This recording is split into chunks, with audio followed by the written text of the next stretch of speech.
a la segunda jornada de la mujer y la economía, a este coloquio sobre mujeres, salud y enfermedades invisibles. Tiene la palabra el decano de la Facultad de Economía, Empresa y Turismo, o sea, José Adrián Rojas.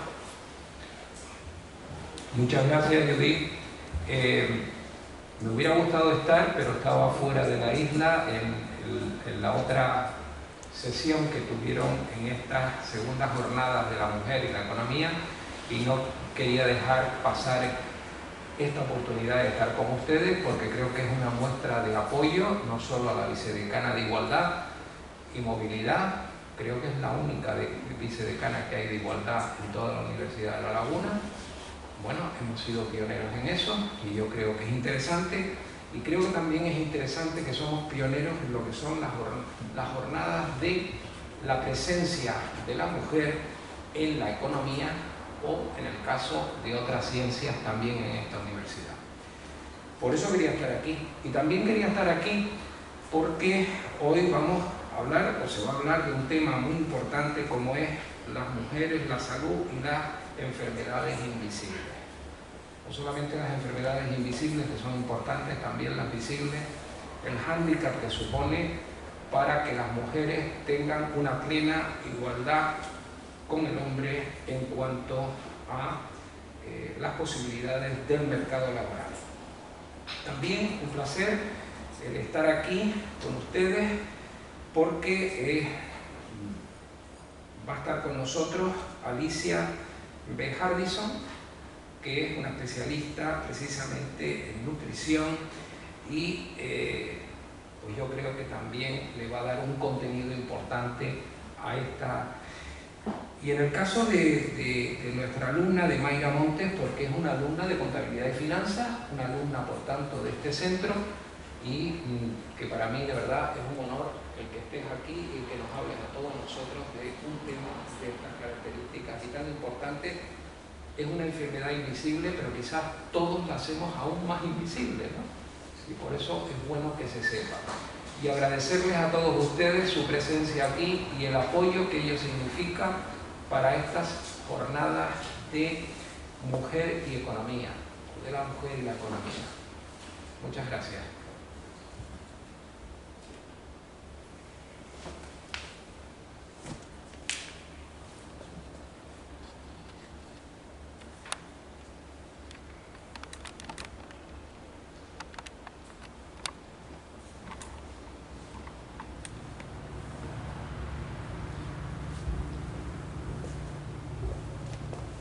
En mis ojos cabe todo el dolor del mundo, en mi vientre cabe todo el amor del mundo,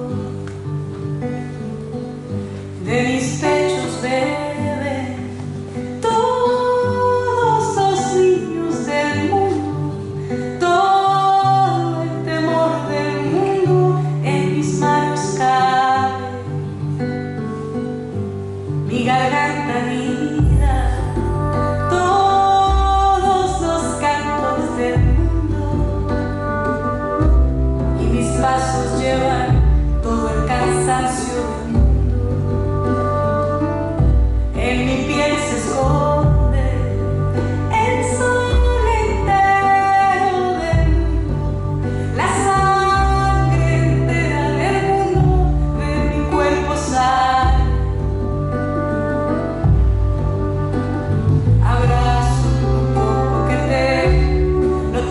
Que tengo, lo siento que tengo, el brillo en tus ojos, la luz, los antojos, el miedo y el sueño, el acorde que toco, los tantos anhelos, el calor del fuego, la sal y el deseo, la miel en los dedos, aquello innombrable, en vivo estoy.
Bueno, de nuevo, es un placer para mí compartir mesa con las dos mujeres que van a conocer hoy. Ellas son Mayra Montes y Alicia Bello Hardison. Son mujeres que perfectamente pueden ser ejemplos para visibilizar pues la lucha y la valentía y el perseguir sueños a partir de inquietudes profundas. Compromiso pues, por la igualdad y por la formación también, en el caso de Alicia. Y con una generosidad tremenda, que es lo que destacaría de Mayra. Sin más dilación, doy la palabra a Mayra, que fue ella misma quien tocó las puertas de la facultad como alumna, porque quería dar voz a lo que nos va a contar hoy, ¿verdad? ¿Te cedo el sitio? Vale. Voy a buscar tu bolígrafo.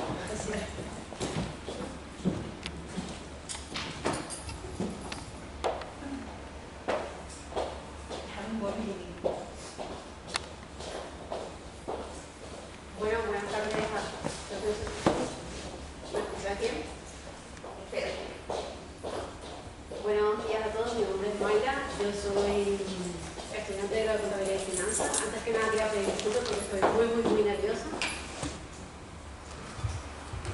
Estoy muy nerviosa porque es la primera vez que voy a hablar tan abierto de este tema. Es una experiencia personal y nada. Vamos a hablar de Rokitansky, que es una enfermedad que afecta a 1 de cada 5.000 mujeres que nacen en el mundo.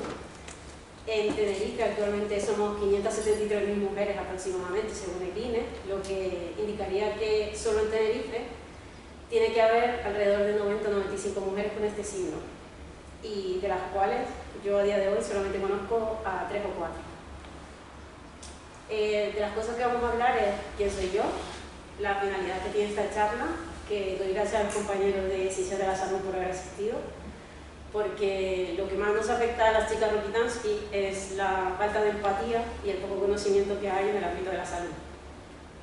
Lo que es el síndrome, a quién afecta, cuáles son los síntomas, cómo se podría solucionar, qué opciones reproductivas tienen las chicas Rokitansky y, por último, las preguntas.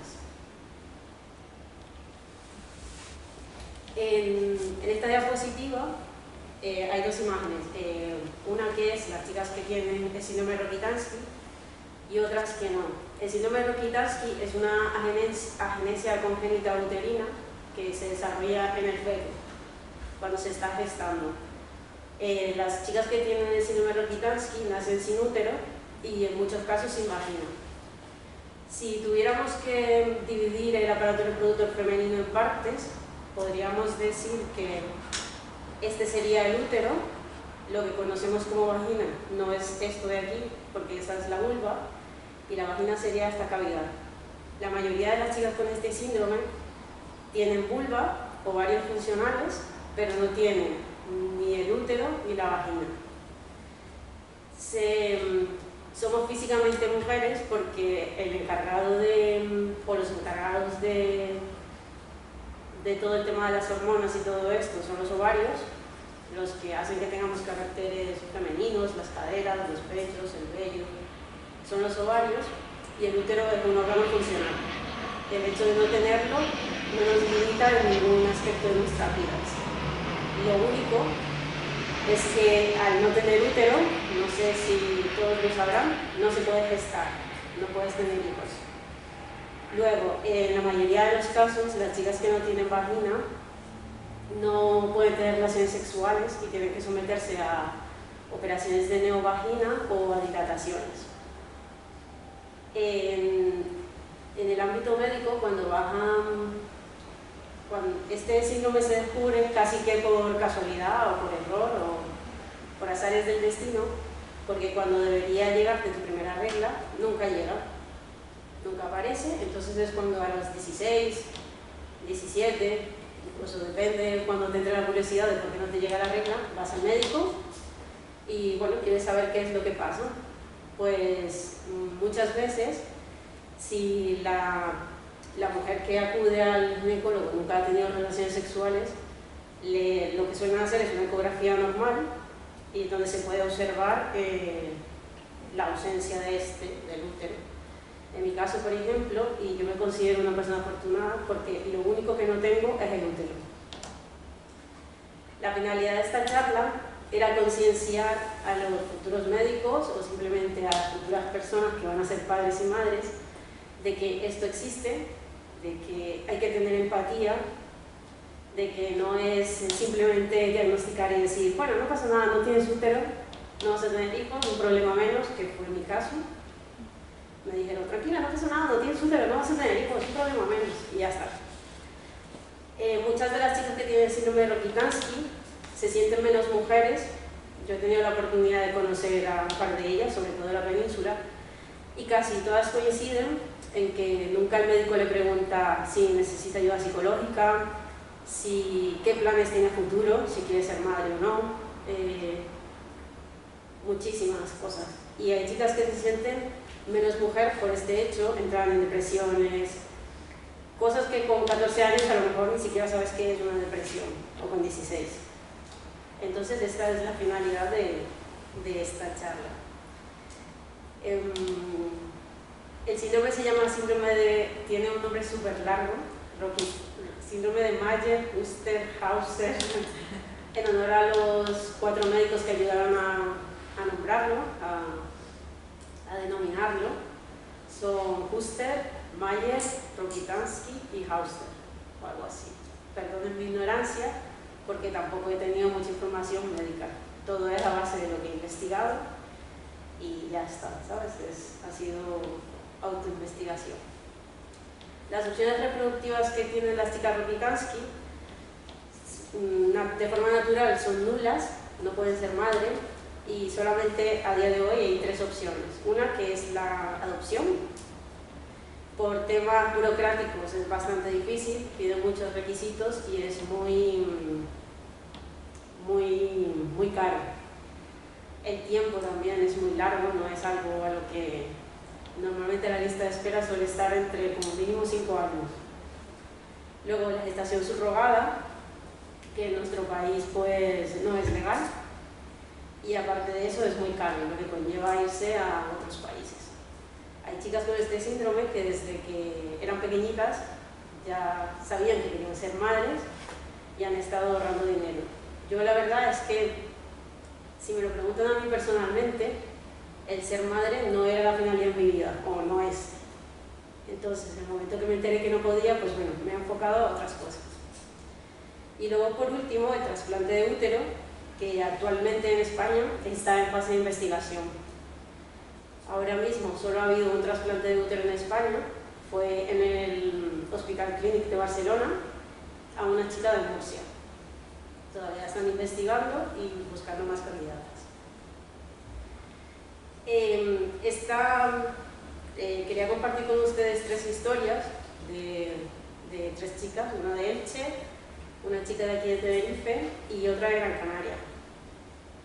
Carla concretamente, cuando la diagnosticaron tenía 14 años y fue por error, porque la chica Rokitansky solo tenemos los ovarios, pero luego en medio no hay nada.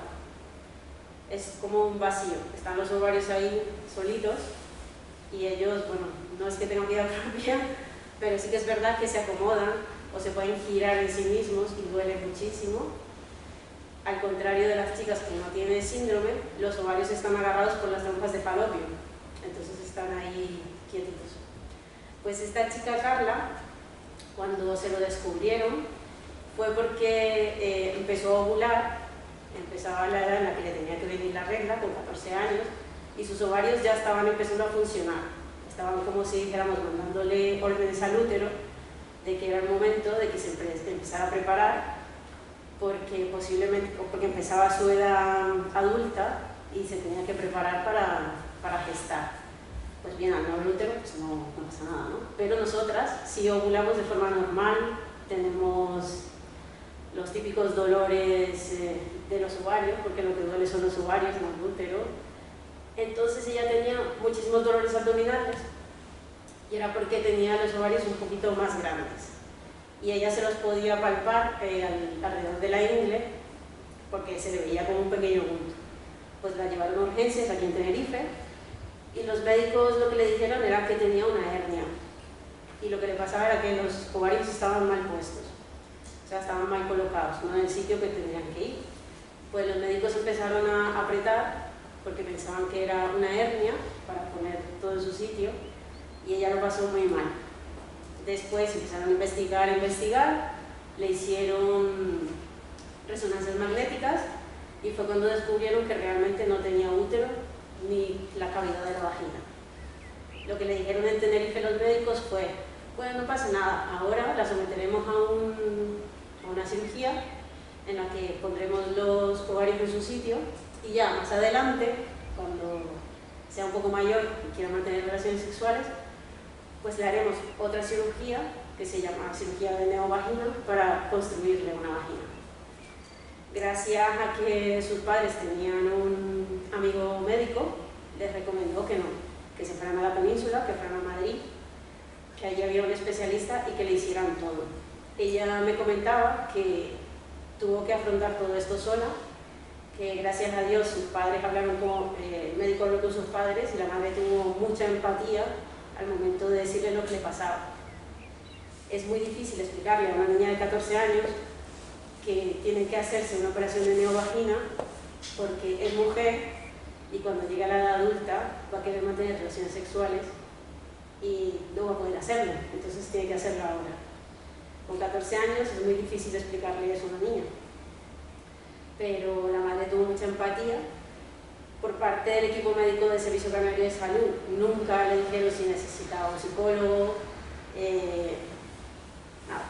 Aparte de esto, hay otras patologías que se asocian al síndrome, como es el tema de los riñones, incluso de los huesos. Hay muy poca investigación. No quiere decir que todas las chicas tengan estas patologías, pero sí que es verdad que las hay. Yo digo que soy afortunada, siempre lo digo, porque no tengo nada, solo el útero, pero luego no tengo ninguna otra patología. Luego tengo esta historia de Carolina, que es ya es una señora en Gran Canaria, y en este caso ella siempre había querido ser madre también, y cuando se lo diagnosticaron para ella fue muy difícil. También, bueno, fue un poco más grande, con 16 años, pero psicológicamente para ella fue un desastre.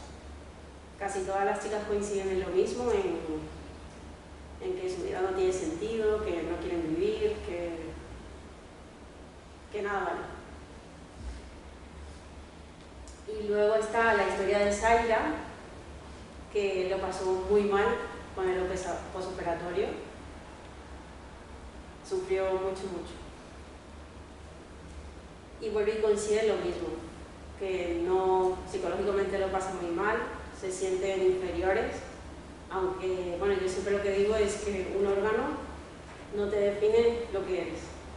O sea, no define que seas más mujer o no porque tengas hijos o porque no tengas. También puede que sea mi forma de pensar, como dicen las chicas, porque yo nunca lo he enfocado así.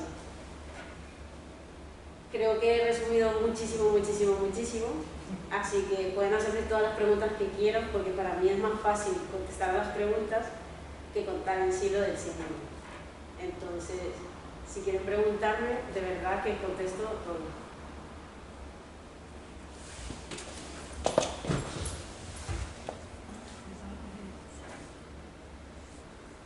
Bueno, muchas gracias, Mayra. Como ven, ella se presenta sola y representa además como mujer un montón de valores: valentía, generosidad, y es un orgullo el tener este testimonio, y aparte que no hay mejor que ella para contarlo. Creo que tiene una importancia fundamental y empatizamos muchísimo. Sobre todo a los compañeros de Ciencias de la Salud, por favor, en el futuro, y a los que no sean de Ciencias de la Salud, en el futuro, cuando llegue una paciente con estas características, sobre todo con la menorrea primaria, que es la primera regla, que sientan un poquito de curiosidad, de empatía, de preguntarle si necesita un psicólogo, si necesita más ayudas, porque esto existe y estas chicas lo pasan muy mal. No sé si ahora quieren intervenir para hacer alguna pregunta. Esto está planteado en forma de coloquio, de manera que pueden, en cierta manera, interrumpir. Sí. Si hay alguna pregunta, y si no, continuamos y seguro que cuando finalice también la intervención de Alicia podemos abrir también el foro a cuestiones. ¿Hay alguna pregunta ahora mismo? ¿O algo que quieran compartir? No tenemos vergüenza. Que más vergüenza que yo de exponerme, porque al final me estoy exponiendo, porque no vas preguntándole a todo el mundo, no vas diciendo, ay, no puedo tener hijos, tal, no te van a pegar nunca. Mira, Judith, hay un chico ahí que quiere preguntar.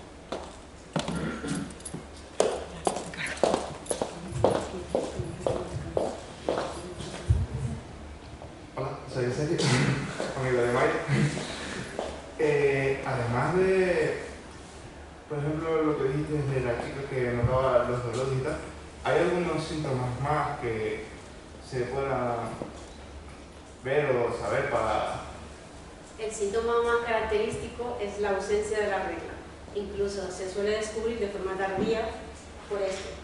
Porque yo, cuando a mí se me descubrió, por ejemplo, yo tenía 15 años, fui a San Benito porque no tenía la regla y bueno, fui a preguntar.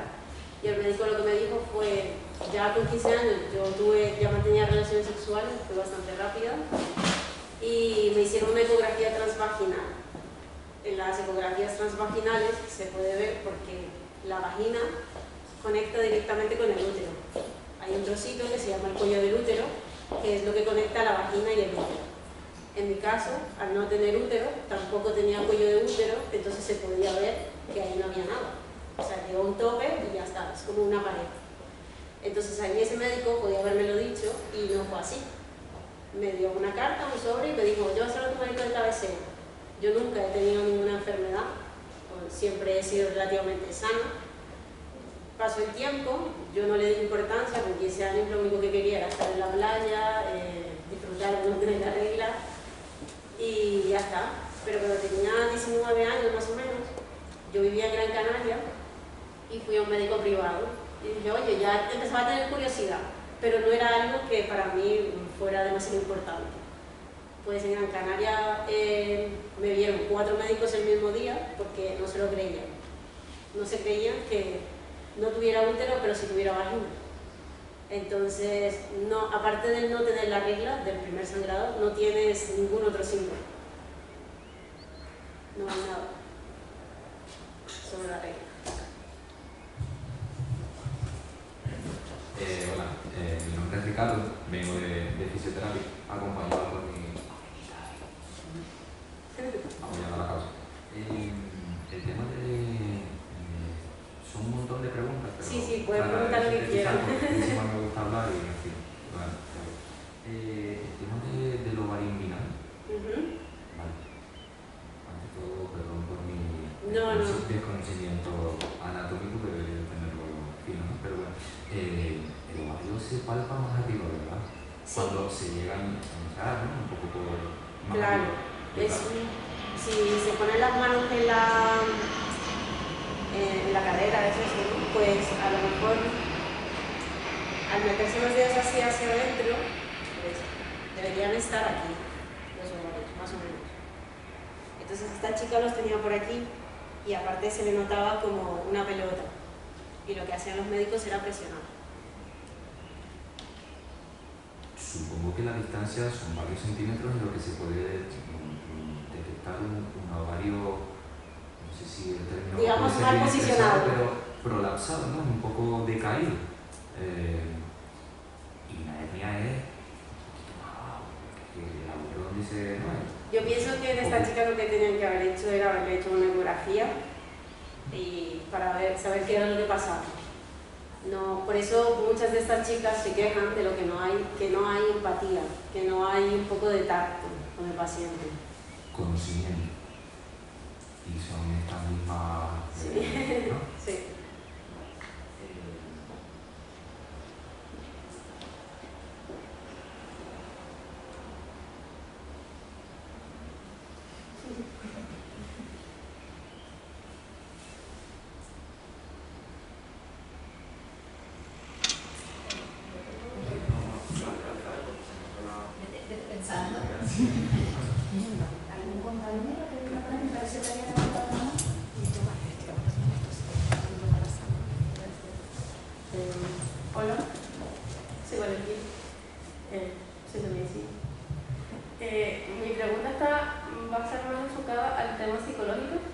porque he estado, cuando comentaste lo de la operación y la operación de la neovagina, por las cosas que habías compartido de los testimonios de las chicas, sería que eran operaciones que realmente les afectaban mucho psicológicamente, que es comprensible porque tienes una operación en una zona sensible y después el postoperatorio tiene que ser bastante complicado. Y mi pregunta está enfocada a cómo psicológicamente, desde tu perspectiva o de lo que has escuchado, cómo debería enfocarse la ayuda hacia una paciente que acaba de operarse de una neovagina o que tiene ese conflicto, porque entiendo que una de las cosas que llamó la atención que leí es que una de las recomendaciones que les hacían es que si tienes pareja que tengas que tener relaciones sexuales diarias para que se mantenga la dilatación, que yo creo que también puede ocasionar de alguna manera algún tipo de violencia de pareja, ¿no? El sentirte forzada a tener relaciones sexuales. Entonces, la pregunta, me disculpo porque no es muy concreta, pero quería preguntar un poco sobre cómo se aborda el aspecto psicológico y cómo afecta a una mujer cuando tiene esta operación, ¿no? El pre y el postoperatorio, y qué aspectos es importante tener en cuenta para poder empatizar con ella en esa situación. Bueno, yo creo que primero que todo, yo hablo desde el desconocimiento, porque yo en mi caso sí que tengo vagina y nunca he pasado por ningún tipo de cirugía. Las chicas que he conocido, yo les he preguntado también lo mismo, incluso les comenté que iba a hablar de esto, y tendríamos que partir del hecho de que se pueden dar varios tipos, o sea, puede ser chicas que tengan vagina, como es mi caso, chicas que no tengan ni un solo centímetro de vagina, y luego chicas que tengan algún centímetro, 1 o 2. En el caso de las chicas que no tienen ningún centímetro, lo que suelen hacer, dependiendo de la operación que utilicen, es coger parte de tejido del intestino o de la pierna. Entonces es algo chocante, es algo fuerte, algo que desde el tema médico o psicológico lo que deberían hacer es explicar, es preguntar cómo se sienten, si están seguras, mucha información, que lo que falta es a nosotras mucha información. Entonces informarlas en todo momento, intentar empatizar, ponerte en el zapato del otro, decir, yo lo tengo, pero ellas no tienen nada. Entonces un poco decir, ¿cómo me gustaría a mí que me dijesen esto? O ¿cómo me gustaría a mí que me explicaran esto? Yo creo que sería la forma en la que se puede, un poco desde el aspecto psicológico, ayudar a estas chicas.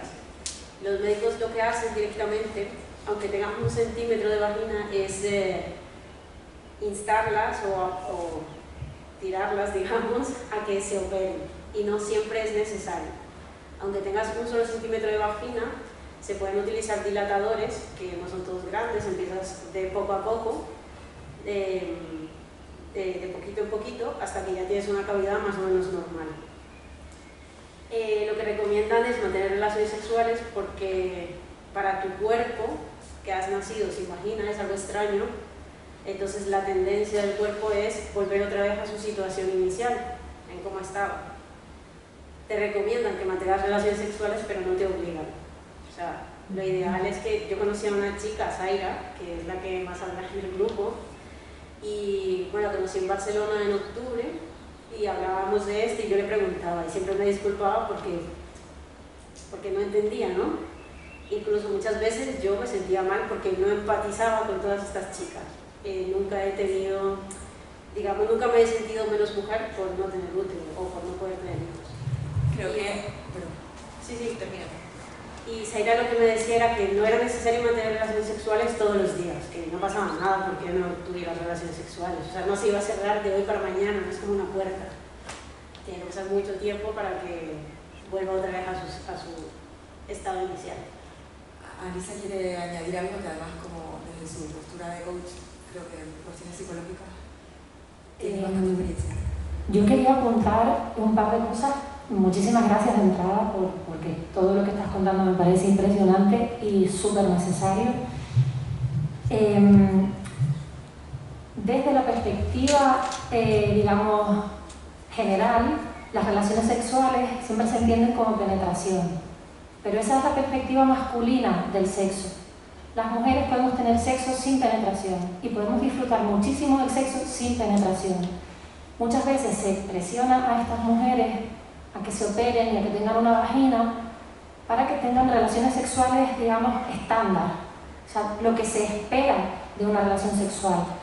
Pero son mujeres que pueden disfrutar de su cuerpo y de su sexualidad sin necesidad de intervenirse, y es importante que ellas lo sepan.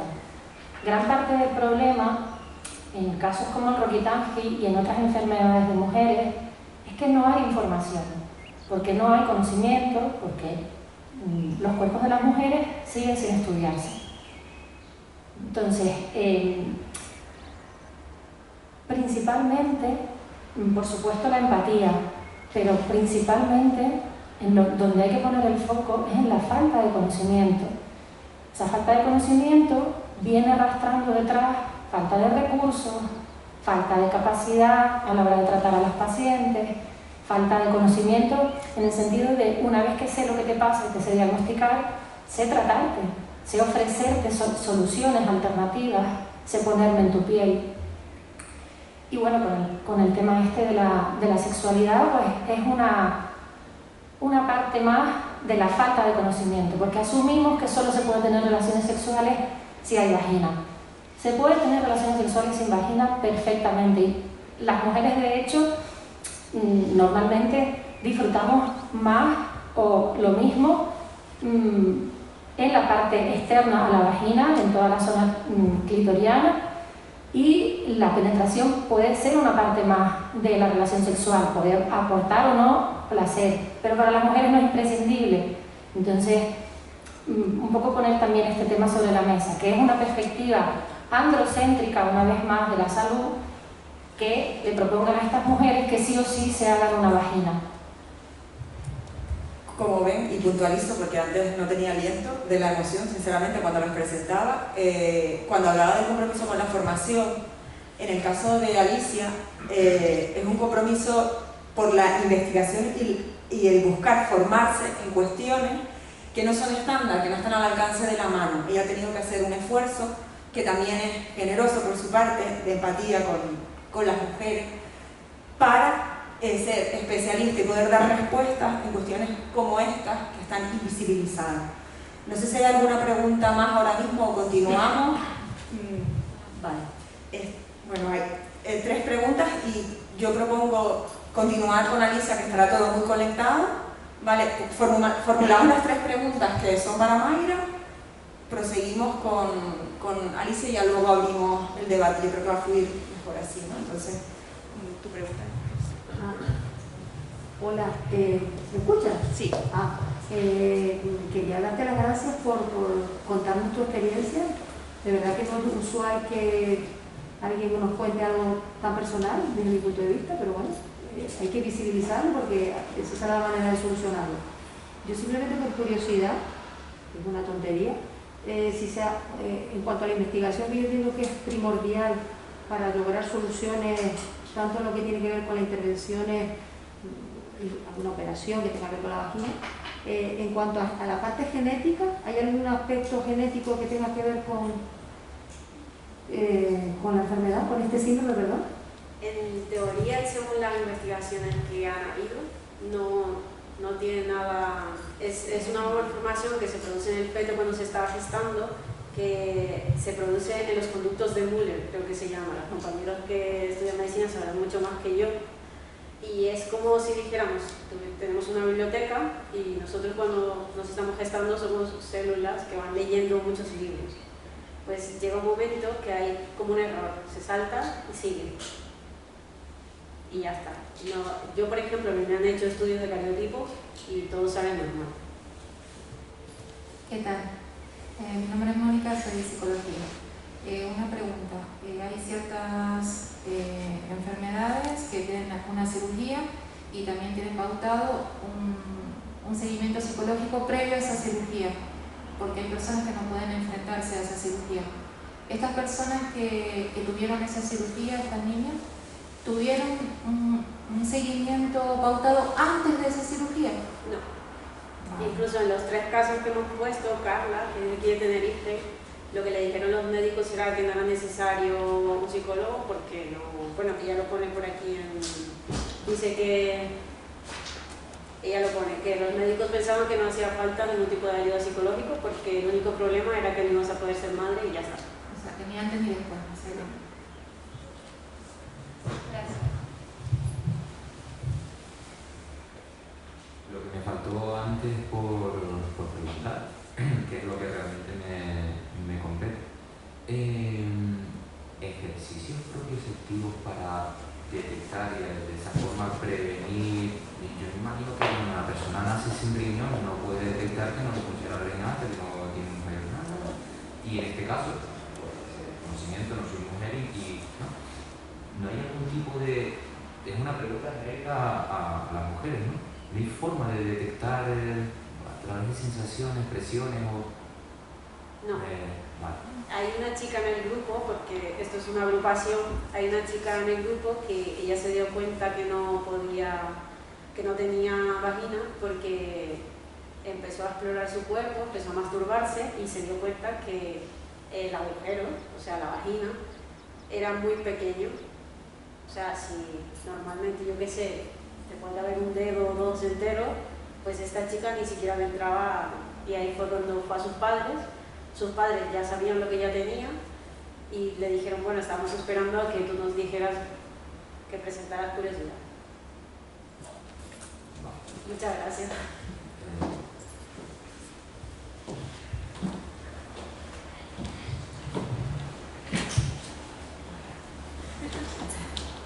Continuaremos con el coloquio, pero vamos a avanzar con la presentación ahora de la siguiente charla, nuestra invitada Alicia, ¿no? Que ya la han escuchado. Ella es coach integral de salud de las mujeres y nutricionista funcional especializada en salud hormonal femenina, certificada por el Integrative Women's Health Institute, y también es coach nutricional y monitora del método de fertilidad consciente. Además es profesora de yoga y meditación certificada por la Yoga Alliance y recientemente también se ha formado en la aplicación de la perspectiva de género en el ámbito sociosanitario. Es miembro de la Red CAPS y coordinadora de contenido de la nueva aplicación de registro menstrual Cicla. No hay ningún grado universitario que tenga estos contenidos. No es fácil hacerse un currículum especializado en esta línea, ¿no? Entonces ahí también creo que tu bio, ¿no? Resume un poco tu carácter, tu inquietud y tu lucha, ¿no? Así que bueno, primero que nada, mil gracias ya, Mayra, ya por tu exposición, y cuando hablo de exposición por desnudarte delante de nosotras, por nosotros, por todo lo que eso conlleva. Para mí, bueno, tienes todo, de verdad que toda mi admiración. Y a continuación pues le cedo el lugar a Alicia para que se enamoren de ella también, con lo que nos va a contar. Entonces, a ver aquí. Gracias. Bueno, buenas tardes, buenos días. No sé si se me oye bien. Ahora sí me oye mejor. Vale. Bueno, pues muchísimas gracias a la facultad, muchas gracias al decano y a Judy, la vicedecana de Igualdad, por invitarme, por permitirme participar en el día de hoy, que es un tema que a mí me apasiona, es a lo que me dedico, es lo que me he formado, como dice Judy, contra viento y marea, buscando siempre de qué manera, en qué sitio me puedo formar un poquito más sobre este tema. Yo también soy enferma de una enfermedad invisible, tengo adenomiosis y me la detectaron con 44 años. Y probablemente la llevo padeciendo desde los 16, 17. Bueno, sin más voy a ir empezando. Bueno, mi charla, Mujeres, Salud y Enfermedades Invisibles, la voy a dividir en dos partes. Voy a empezar un poco hablando de mujeres y salud, y de los sesgos de sexo y de género que siguen vigentes a día de hoy. Y en la segunda parte de la charla pues hablaré muy escuetamente sobre muy pocas, porque hay muchas más, muy pocas enfermedades invisibles. Voy a visibilizar solo 5, pero insisto, hay muchas más. El sesgo de sexo y de género en la medicina significa que no se nos da la misma atención, ni se trata de igual manera, a los hombres que a las mujeres. El sesgo de sexo, por una parte, tiene que ver con la falta de investigación de nuestros cuerpos. O sea, se basa en una discriminación meramente biológica. El sesgo de género tiene que ver con la discriminación que sufrimos las mujeres por los estereotipos asociados al género femenino. Esto se basa en una discriminación sociocultural. Ya pondremos más ejemplos, ya iré comentando más, pero vamos, básicamente los estereotipos asociados al género femenino en la medicina son el clásico que siempre está el fantasma revoloteando sobre nosotras de la mujer histérica, de que no nos sabemos controlar, de que no nos conocemos, de que no somos de fiar, de que nuestros síntomas son difusos y casi siempre relacionados más con nuestra histeria que con nuestro cuerpo, etc. Ya hay bastante literatura científica y ensayos que inciden en 2 cuestiones fundamentales. La primera, la necesidad de una medicina diferenciada por sexo. Necesitamos que nuestro cuerpo también se estudie. Actualmente la medicina sigue siendo principalmente androcéntrica. ¿Qué significa esto? Pues que los estudios, los ensayos clínicos, el desarrollo farmacológico, etc., se hace casi únicamente en cuerpos de hombres, cuerpos masculinos. Incluso los fármacos que van a ser recetados principalmente a las mujeres. Esto está pasando, por ejemplo, con determinados fármacos que se están recetando principalmente a mujeres para problemas de tensión arterial alta. Son fármacos que solo se han testado en hombres, pero que se recetan mayoritariamente a las mujeres. Y solo recientemente se ha venido a ver el resultado, porque había muchas mujeres con efectos secundarios no descritos que insistían en consulta: me siento mal, me siento mal, me siento mal. Y después de tanta insistencia y de tantas mujeres con incidencia en efectos secundarios, se vino a estudiar qué estaba pasando con estos fármacos y pues básicamente no solo no les resolvían el problema, sino que se lo venían empeorando. Entonces, para que veamos cuál es la seriedad y la gravedad de este problema. Esto desde los años 90 se ha denominado como síndrome de Gentile. Inicialmente, básicamente el síndrome de Gentile significa la exclusión de las mujeres de las investigaciones y de los ensayos clínicos, de las investigaciones médicas. Y el nombre viene de una investigadora de enfermedades cardiológicas que fue la primera que empezó a investigar en las patologías cardíacas en mujeres, porque todavía a día de hoy hay muchas más mujeres que mueren de infartos que hombres, porque los síntomas del infarto en la mujer son diferentes que en el hombre. Entonces van muchas mujeres a urgencias con una sintomatología que no corresponde con la sintomatología masculina del infarto, les dan un ansiolítico y las mandan a su casa. ¿Qué pasa? Que estas mujeres, en cuestión de 24 o 48 horas, mueren infartadas en sus casas.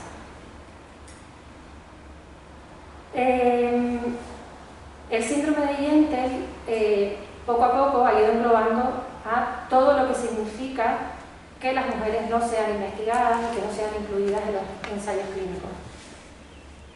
La primera, digamos, el primer efecto que podemos ver es que determinados medicamentos no sean igual de eficaces en nosotras o que produzcan efectos secundarios graves, como lo que venía comentando antes. Y por otra parte, las mujeres recibimos con mucha frecuencia diagnósticos erróneos al no ajustarse a la sintomatología clásica, que es la basada en modelos masculinos. Por ejemplo, la mayor mortalidad de lo que venía diciendo de las enfermedades cardiovasculares. Pero esto también tiene que ver con el ejemplo que nos estaba presentando Mayra. No es una enfermedad que afecta a los hombres, luego no es una enfermedad estudiada. Y suena muy crudo, pero es que realmente es así. La mayor parte de las mujeres que tienen enfermedades poco conocidas las descubren por casualidad y casi siempre relacionadas o con su menstruación o con su fertilidad. El segundo punto, vale, el primero venía diciendo la necesidad de una medicina diferenciada por sexo. El segundo, que el sesgo de sexo y de género en la medicina actual sigue impactando negativamente en la salud de las mujeres, en forma de, obviamente, falta de investigación en enfermedades típicamente femeninas. Al no haber investigación, pues todo lo que sigue, no se nos diagnostica bien, no se nos trata bien, no nos dan soluciones y en muchos casos somos enfermas crónicas, pero más por falta de investigación que porque la enfermedad en sí no tenga solución. Retraso en los diagnósticos, como no se conocen los síntomas y no se conocen nuestras enfermedades, no se nos diagnostica y esto sigue pasando y es algo muy serio, no se nos toma en serio en las consultas. Por ejemplo, mujeres que tienen endometriosis o que tienen adenomiosis, como en mi caso. Yo me pasé años yendo de ginecóloga en ginecóloga y ginecólogos quejándome de dolores incapacitantes y de reglas que duraban muchísimo, sangraba muchísimo, tenía siempre anemia de hierro, la llegué a cronificar y la única solución que me daban era o la píldora anticonceptiva o antiinflamatorio y que no fuera tan exagerada, literalmente. Me vinieron a diagnosticar con 44 años. Por otra parte, está la medicalización de los procesos naturales. Se medicaliza nuestra menstruación, nuestro embarazo, nuestro posparto y sobre todo la menopausia. Con la menopausia hay un problema de medicalización enorme.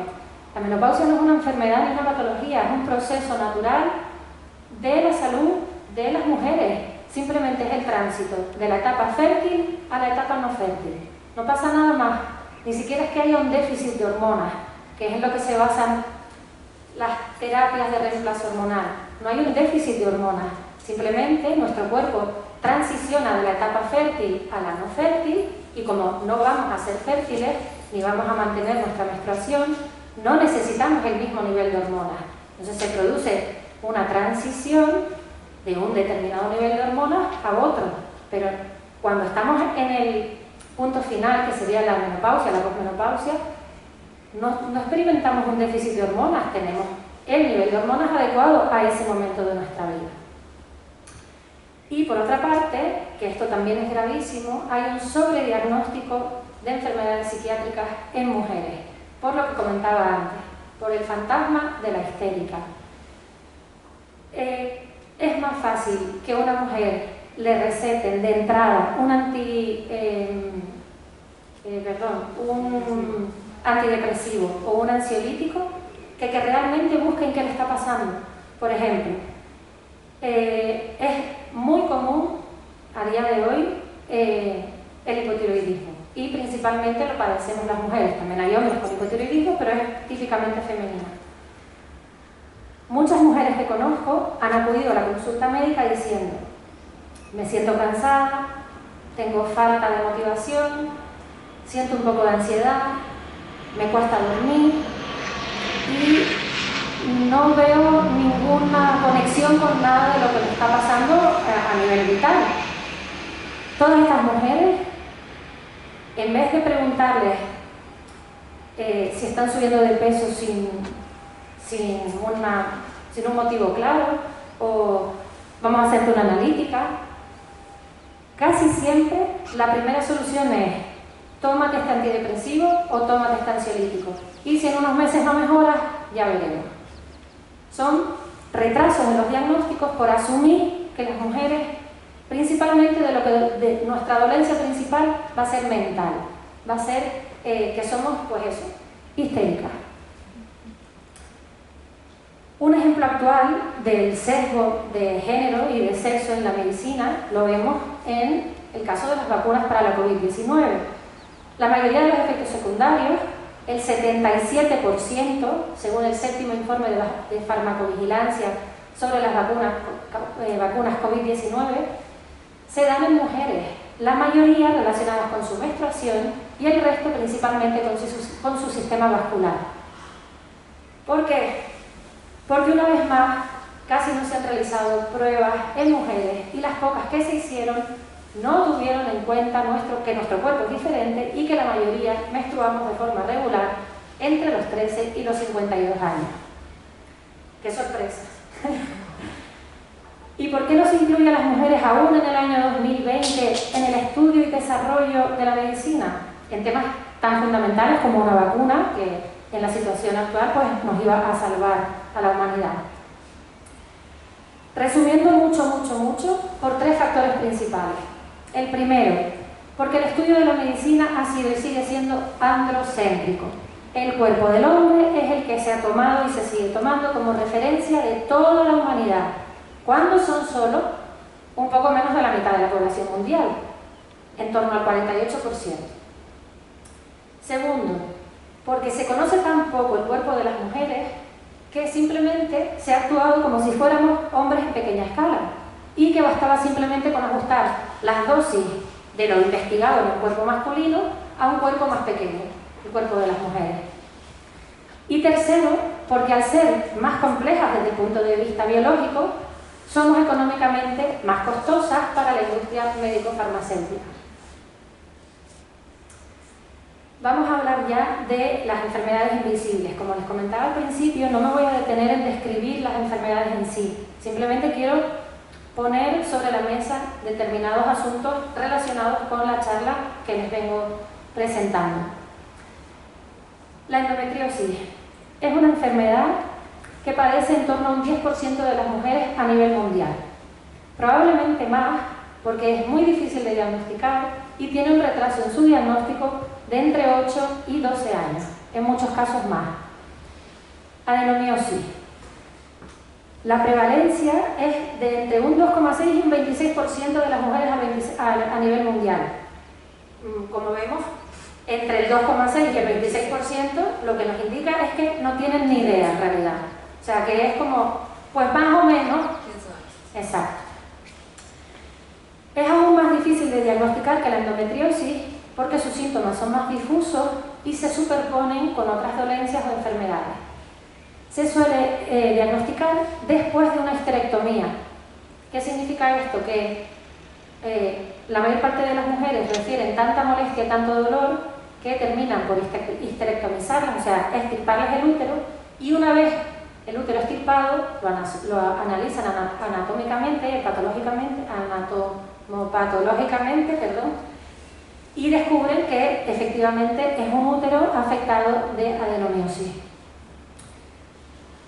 Estas dos enfermedades son crónicas a día de hoy. Se desconoce su origen, se desconoce por qué se desarrollan mucho en unas mujeres y muy poco en otras, no tienen tratamiento propio y a día de hoy son incurables. ¿Qué significa que no tienen tratamiento propio? Significa que para la endometriosis y para la adenomiosis se están utilizando fármacos que no se desarrollaron para su cura o para su tratamiento, sino que como estaban ahí y también valen para esto, pues vamos a ver qué tal. En muchos casos, por ejemplo, en la adenomiosis, a mí no me lo llegaron a recetar, pero nunca me lo quise tomar. Se utiliza un fármaco que fue desarrollado para tratar el cáncer de próstata. Las mujeres no tenemos cáncer de próstata. Creo, no me voy a pillar las manos, pero vamos, hasta donde yo sé. Es una medicación que lo que produce en las mujeres es una menopausia inducida. Entonces, como no saben qué hacer con nosotras cuando tenemos adenomiosis, lo más fácil es cerrar el grifo de las hormonas, porque es una enfermedad hormonodependiente, y entonces aquí paguen el cielo gloria, sin tener en cuenta lo que le produce al cuerpo de una mujer una menopausia inducida fuera de su tiempo, que es un chorro de síntomas que son muy desagradables y que no tenemos por qué vivir. Miomas. Hasta un 80% de las mujeres, de todas las mujeres del planeta, desarrollará miomas de mayor o menor tamaño y severidad a lo largo de su vida. Aún así, no se sabe por qué se forman, ni por qué a veces desaparecen por sí mismos, y otras la única opción es la cirugía, llegando al extremo de la histerectomía en algunos casos. Tienen más prevalencia, o sea, hay más presencia de miomas en las mujeres negras, y tampoco se sabe por qué. ¡Qué sorpresa! Síndrome de ovarios poliquísticos. Se calcula que lo padece entre un 10 y un 20% de la población mundial femenina. Al ser un síndrome, un conjunto de síntomas, y haber diferentes expresiones fenotípicas, o sea, dependiendo de tus características genéticas se va a desarrollar de una manera o de otra, es muy difícil diagnosticarlo bien, pero es muy fácil sobrediagnosticarlo por no saber exactamente si esto sí o si esto no. Con el, digamos, problema añadido de la sobremedicalización de estos diagnósticos que no son acertados. Son mujeres que no tienen este síndrome, pero que las están tratando médicamente como si lo tuvieran. Y por último, uno de los que me parece más crueles, o sea, uno de los casos más crueles, que es el trastorno disfórico premenstrual. Este, hasta hace muy poquito tiempo, no era considerado ni siquiera una enfermedad. Todavía casi no se conoce. Se estima que la prevalencia puede estar en torno al 5% de las mujeres a nivel mundial, pero una vez más es simplemente una estimación, porque se conoce tan poco y hay tan poca información al respecto que probablemente sean muchas más. Es el gran desconocido y se suele confundir y diagnosticar bajo una enfermedad psiquiátrica, tales como bipolaridad, depresión profunda, ansiedad, problemas de ciclotimia, crisis maníaco-depresiva. Insisto, tratándolas farmacológicamente como si tuvieran estas enfermedades cuando en realidad no las tienen. Yo tengo una paciente que ahora tiene 46 años, que empezó a tener síntomas de trastorno disfórico premenstrual con 18 años y desde los 18 años lleva tomando medicación para la bipolaridad, con todos los efectos secundarios que tiene esa medicación y con el añadido de que ella no es bipolar y con el añadido de que ha tenido un estigma social acompañado a un diagnóstico erróneo psiquiátrico y todas las dificultades que eso le ha conllevado en su vida diaria. Insisto, estos son solo algunos ejemplos de enfermedades prácticamente invisibles, unas más que otras, tanto para la sociedad como para la medicina. El caso de nuestra compañera es incluso peor porque lo padecen una cantidad mucho menor de mujeres, con lo cual aún menos investigación, aún menos conocimiento, aún menos visibilidad. ¿Qué tienen en común estas 5 enfermedades? Porque son solo estas 5 de las que estoy hablando hoy aquí. Primero, son enfermedades que solo padecen las mujeres. Por eso son invisibles. De estas 5 enfermedades, 3 provocan síntomas incapacitantes que interfieren con la vida laboral, con la vida económica y con la vida social de las mujeres que la padecen. Lo cual significa una discriminación asumida sin necesidad ninguna por el simple hecho de haberte tocado la desgracia de tener este tipo de enfermedades. O sea que además de sufrir los síntomas incapacitantes, tienes que sufrir todo lo que conlleva a nivel de, pues, por ejemplo, como tenemos un dolor que varios días al mes nos incapacita, tenemos que pedir más bajas laborales que nadie, somos difíciles de contratar, con el tiempo nos suelen despedir, no nos dan buenas referencias y puedo seguir. Y por supuesto no hay facilidades para que una mujer dentro del sistema de salud sea reconocida como una enferma especial, digamos, con estas características y que se les concedan bajas específicas para su dolencia. No existen. Segundo, todas tienen que ver con nuestras diferencias sexuales. O sea, quiero decir, con nuestras diferencias sexuales como cuerpos de mujer. Tenemos un sistema endocrino diferente, nuestras hormonas y cómo estas modulan nuestro organismo funcionan de forma completamente diferente al sistema endocrino masculino, lo cual tiene todo el sentido del mundo, por otra parte. Nuestro sistema inmune también es diferente porque está modulado por el sistema hormonal. Y por último, nuestro sistema reproductor es no solo diferente, sino que además es muchísimo más complejo. De estas 5 enfermedades, 4 se diagnostican cuando la mujer busca un embarazo y tiene problemas de fertilidad. ¿Qué significa esto? Que nuestra salud solo entra en juego cuando queremos ser madres. Cuando la fertilidad se ve amenazada es cuando nos estudian. ¿Por qué? Porque las mujeres no han venido al mundo para ser madres. La pregunta inevitable para mí, y espero que para todos ustedes, todos y todas ustedes, sea esta. ¿Sería igual de invisible si afectara también a los hombres? Y termino aquí y, por supuesto, me encantaría responder a todas las preguntas que me quieran hacer. Muchas gracias.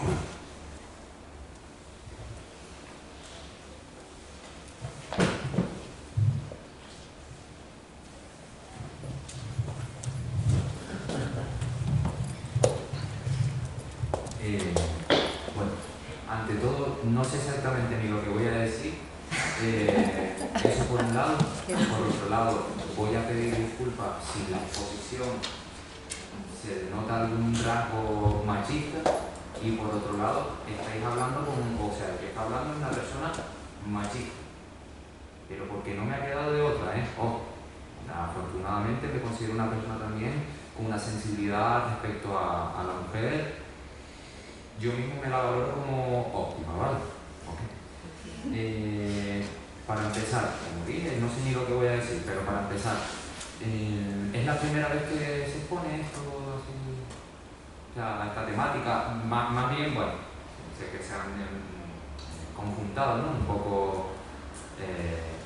Bueno, yo es la primera vez que las pongo aquí, pero sobre este tema se ha hablado mucho e insisto, hay literatura científica, hay ensayos, hay muchas autoras que son médicos, que están formadas en la investigación médico-científica y que han escrito mucho sobre este tema. Lo que pasa es que se conoce poco.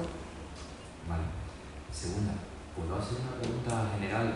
¿Cuántas personas aquí somos o de psicología o...? No, pero en específico de psicología. De verdad que lo entiendo. Okay. Esto es una opinión personal.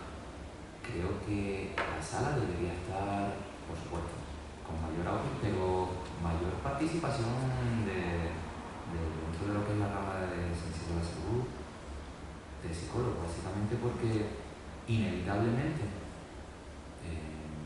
son enfermedades que, sí, por supuesto, medicina, investigar y a ver cómo podemos, ¿no?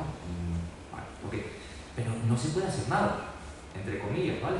Entonces, dentro de ese no poderse hacer nada, sí, operaciones, esto que pueden favorecer determinados aspectos preventivos psicológicos en términos de relación sexual. Y que, por cierto, para mí una relación sexual empieza en una mirada, ¿vale? O sea, de ahí un roce y que no hace falta nada más que en términos de masculino y femenino, ¿no? Bueno,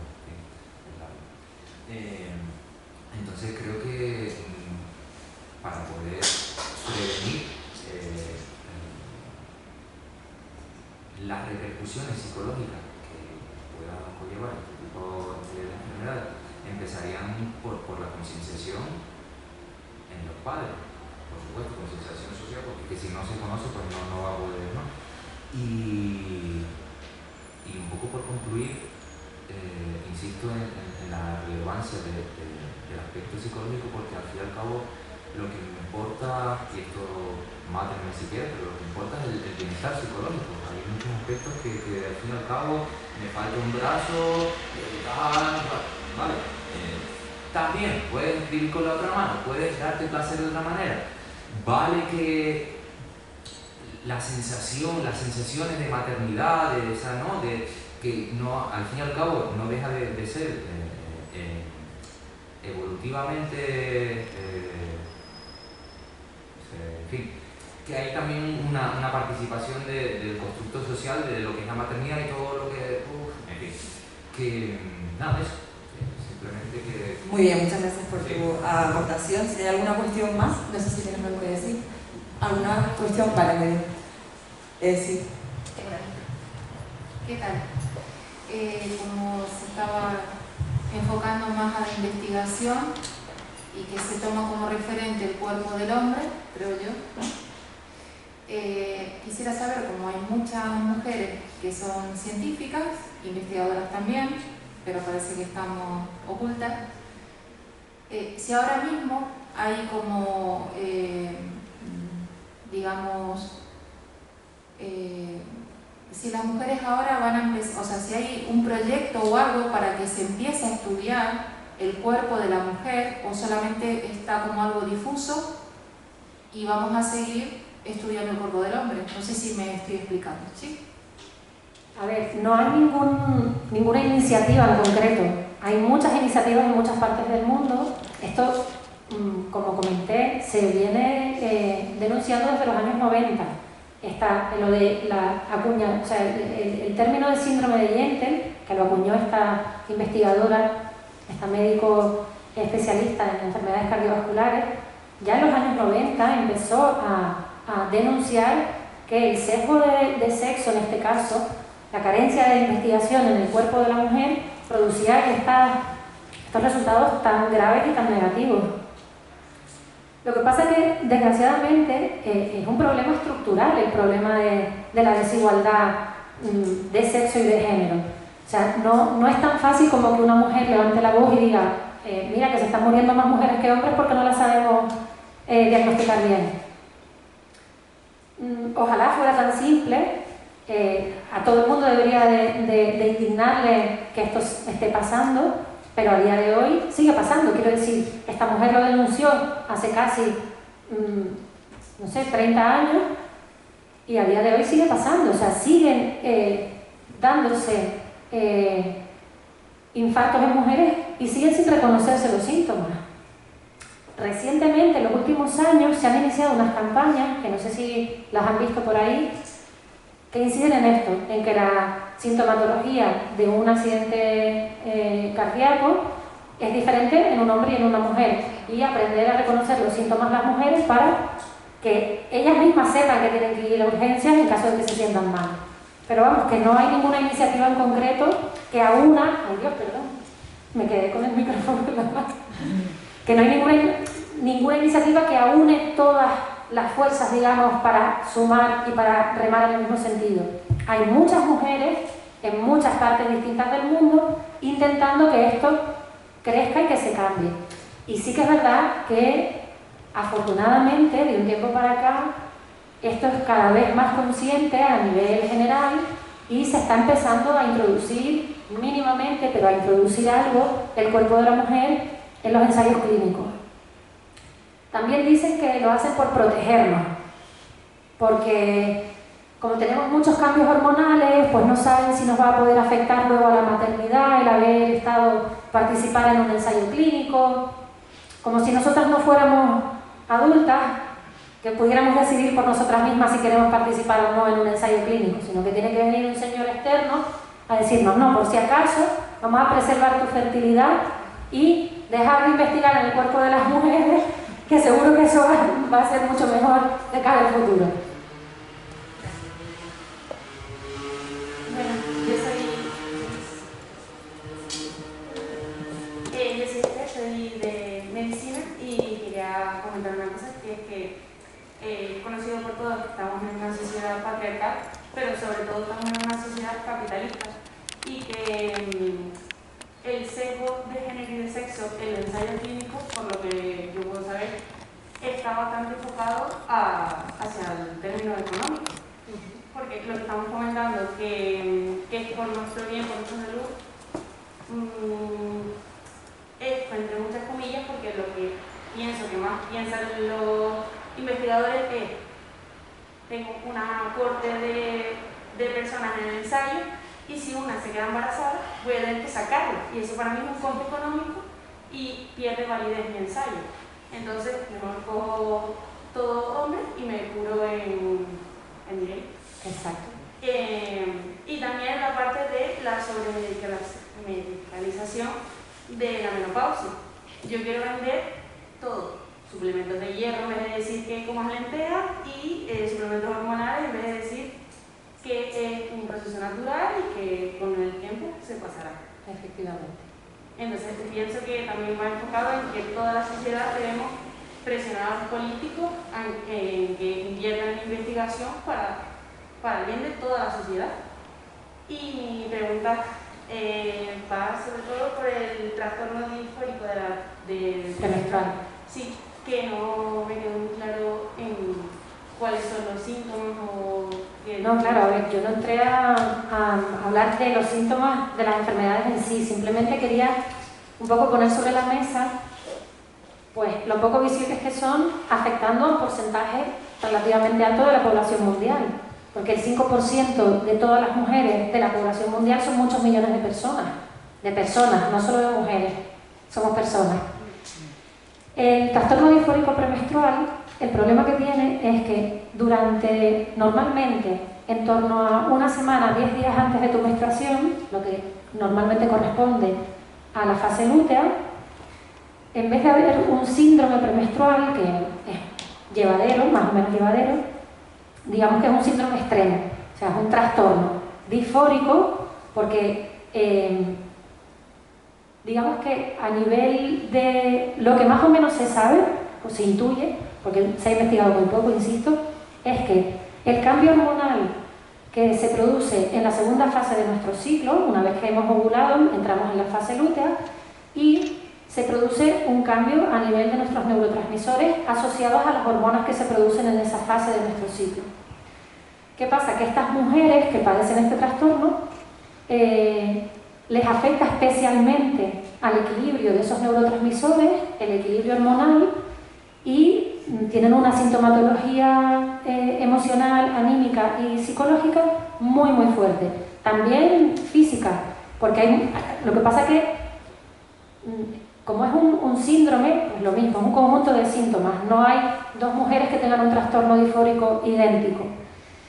Hay mujeres que además de la sintomatología psicológica y emocional, pues presentan síntomas físicos, pero no es imprescindible. La mayor parte de los síntomas son emocionales, anímicos y psicológicos. Pero en grado extremo, ya te digo, que llegan a confundirlas con enfermas de bipolaridad o de trastornos depresivos agudos, y a tratarlas como tal.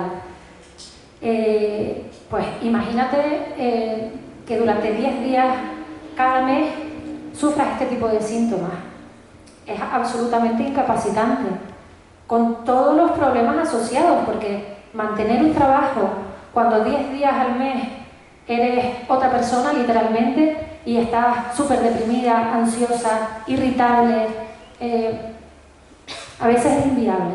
Y son mujeres que terminan estando muy solas, muy olvidadas y que no tienen realmente a nadie a quien acudir, porque desde la psiquiatría las tratan como enfermedad psiquiátrica cuando no lo es, y el resto de la medicina no sabe cómo tratarlas.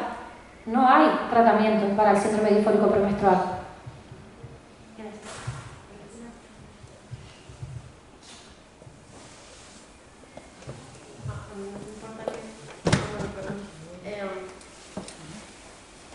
Bueno, voy a hacer un comentario y una pregunta. El comentario es respecto a lo que el compañero dijo. Yo todavía, pues todos nos formamos, pero que si tienes interés en formarte sobre el tema, pues en la librería de mujeres de Santa Cruz hay mucha literatura al respecto. No, te estoy escuchando. Ah, ¿me escuchas ahora? Vale, pues que si alguien se quiere formar sobre estos temas, creo que, bueno, yo tampoco, creo que en la librería de mujeres de Santa Cruz hay como mucha literatura al respecto. Está, por ejemplo, esta escritora que se llama Carmen Valls, que suele hablar mucho de estos temas. Carmen Valls, sí.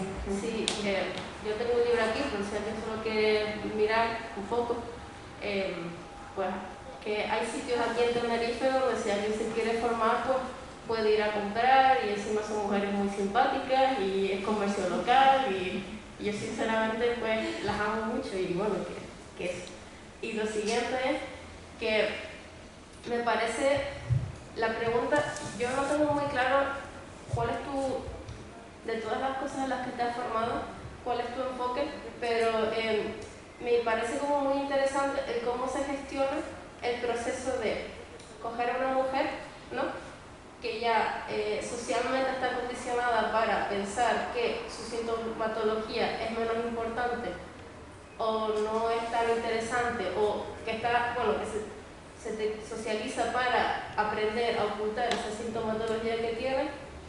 Y me parece, mi pregunta está relacionada sobre cómo se identifica a esta persona y cómo se la puede acompañar en este proceso de empoderamiento en el que tiene que haber una validación de esa sintomatología fuerte, porque yo entiendo que cuando una mujer se enfrenta a una figura de autoridad, que es una figura médica, que ya de por sí es acongojante, pues tiene que haber como un empoderamiento bastante fuerte, porque está en una situación de minoría, y yo creo que a veces sentirse doliente y defender esa dolencia es un gran esfuerzo mental y psicológico.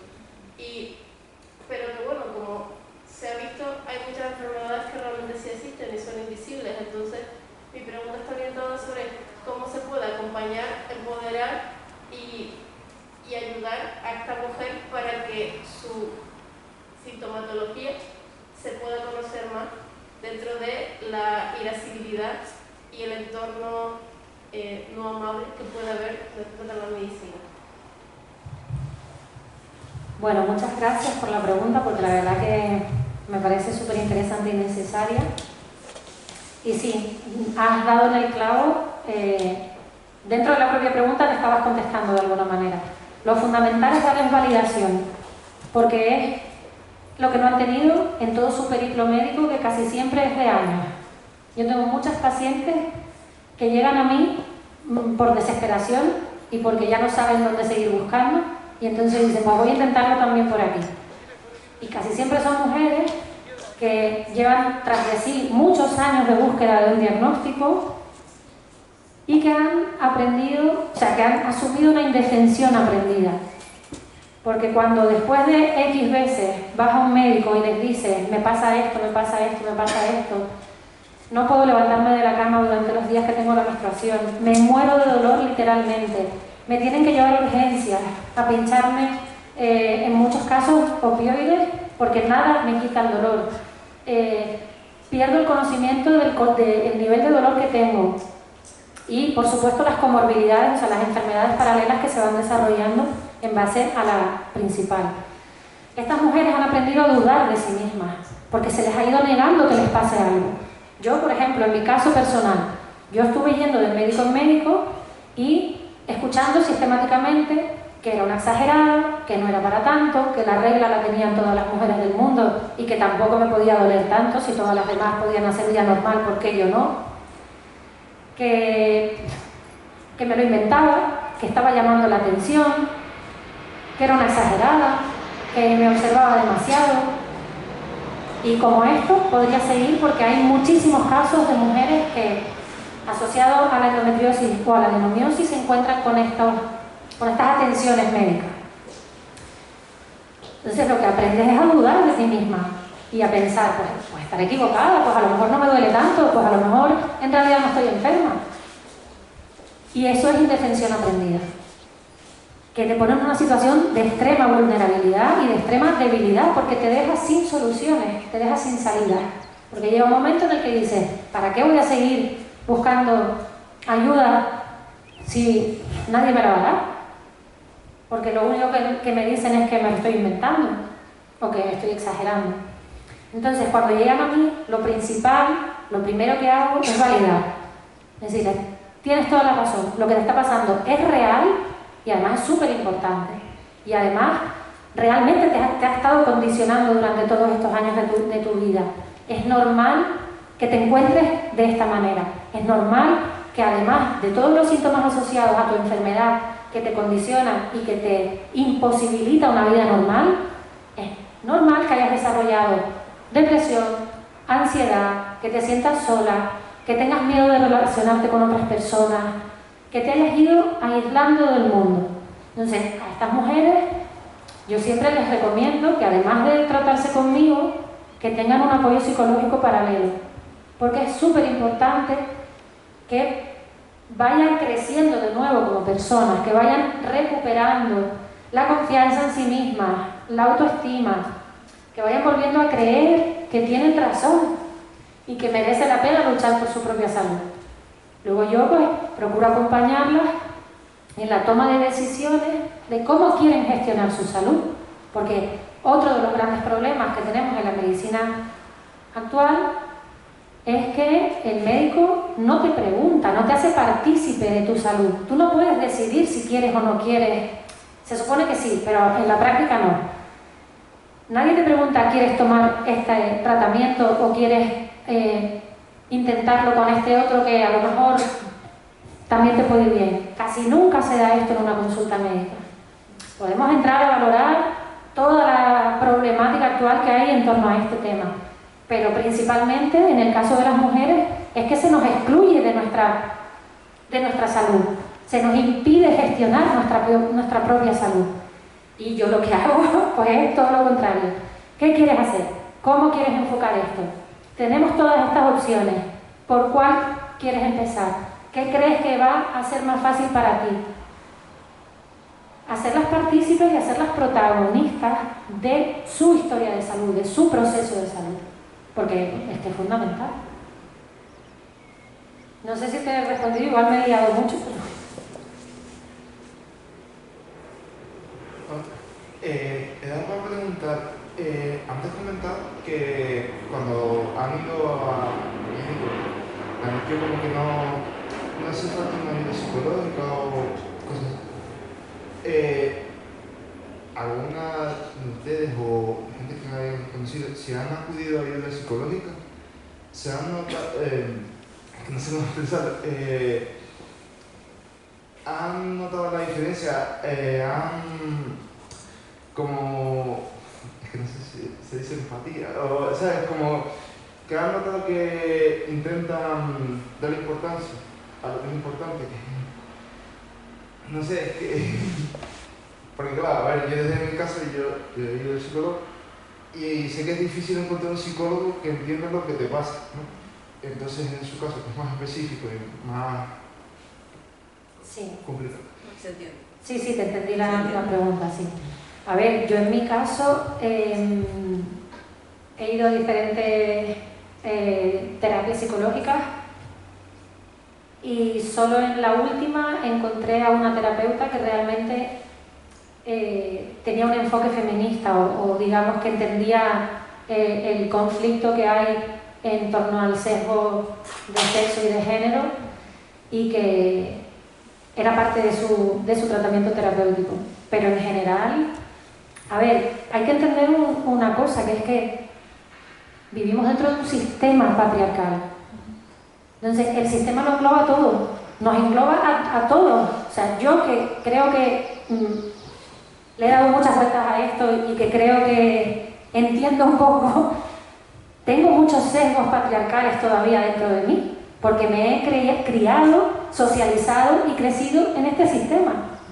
Entonces, no es tan fácil como, pues si es una mujer te tendría que entender mejor. No, porque es una mujer que ha estudiado dentro del sistema patriarcal.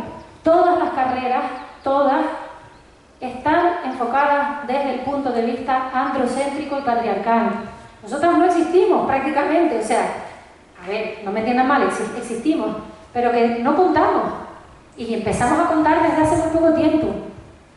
Y hay que seguir en esta línea. Y yo entiendo que la pregunta que nos hacemos es, pero es que siendo mujer no lo veo, no, porque el feminismo no se trata de que nazcas mujer o no nazcas mujer. Es es muchas cosas, pero también es un pensamiento filosófico, es una postura política, ahora también es un movimiento social, tiene un corpus teórico, no se gestó de la nada y no es algo con lo que se nazca.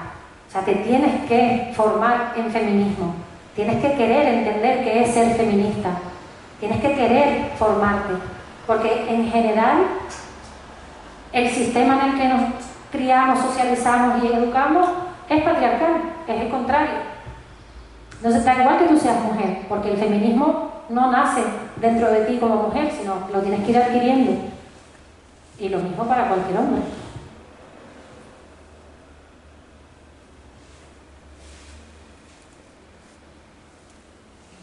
No sé si lo damos por... ¿Hay algún comentario más de la audiencia? Bueno, yo creo que ha sido fantástico las aportaciones de las dos. Sí, seguro. ya por cuestión de horario yo creo que podemos ir concluyendo y rompiendo la barrera, ¿no? La cuarta pared, como se dice en el arte, y nos dirigimos cómodamente a cafetería y seguimos charlando con ellas, que son personas cercanas, lo somos todas las que estamos aquí. Y bueno, agradecer enormemente que hayan aceptado, bueno, en el caso de Alicia, que haya aceptado mi invitación, porque cuando conocí a Mayra y la escuchamos, Raquel y yo, que vino a contarnos su historia, pues enseguida pensé en que era ideal el poder tenerla, porque bueno, yo he sido, aparte de amiga, pues también pues he sido usuaria de su asesoría como coach nutricional.